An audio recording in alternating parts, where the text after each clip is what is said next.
So you want to sell or buy a book of business? Or do you want to sell or buy a financial practice? Or maybe you want to sell or buy the assets of the business. Well, if you don't know the difference between those three different things and you walk into an M&A negotiation, you are at a huge disadvantage. Welcome to Future Zeros, a series focused on growing and monetizing your financial advisor practice with minimum risk and maximum value, adding zeros to the bottom line today and when it's time to monetize your practice.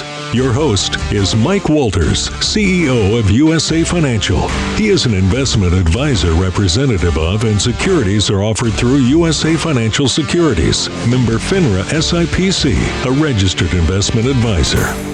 When you're buying or selling a financial advisory practice, how do you know if you should be talking about buying the book or selling the book, buying the assets or selling the assets, or buying the practice or selling the practice?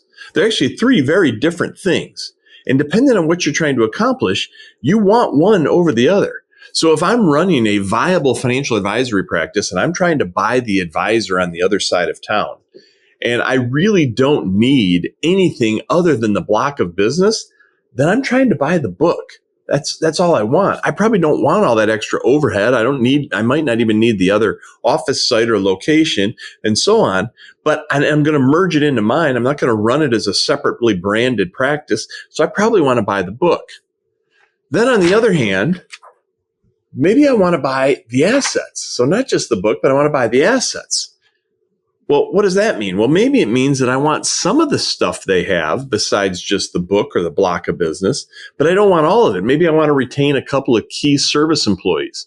Maybe I am actually interested in the location, but I don't want their equipment because I'm going to meld them into my phone system, into my network system and everything else that goes along with that, the CRM and all the other technology components.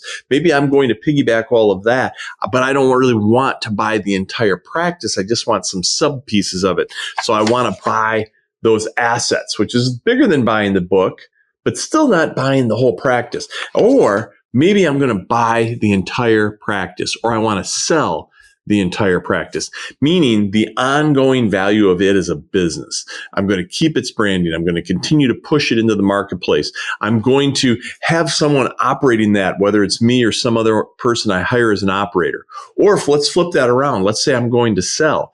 What can I get the most money for? Can I get the most money for selling my book of business, for selling my book with the assets of the business, or for selling the entire business, the entire practice? Well, you probably know the answer to that. It's for selling the entire practice. But as I discussed in a previous video, if you're trying to get multiple bites of the apple, you can only do that by selling the practice. You can't do it by selling the book. You sell the book, you might get paid over a period of time, 3 years, 4 years, 5 years, but it's a stream of payments based on that book.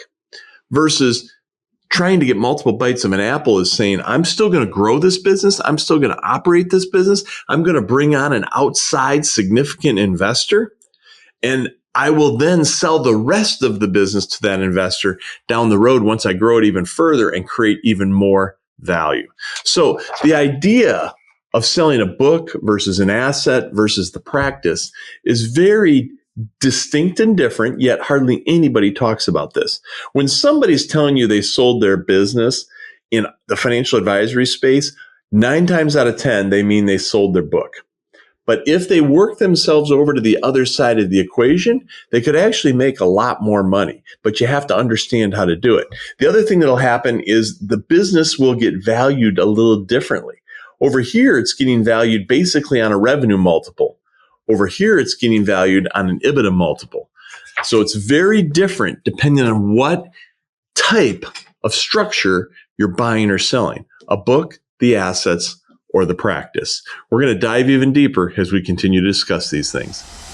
This information is for licensed financial professionals only and is not intended for use in soliciting sales from the public. The views expressed represent the opinions of the presenter or their featured guest, not necessarily those of USA Financial or its affiliated subsidiaries. Industry references are generic and are not intended to represent actions or beliefs of any individual or entity. Content is only presented to illustrate general principles, beliefs, or ideas and should not be construed as legal or regulatory advice. Trademark and copyright protected. USA Financial and Affiliates.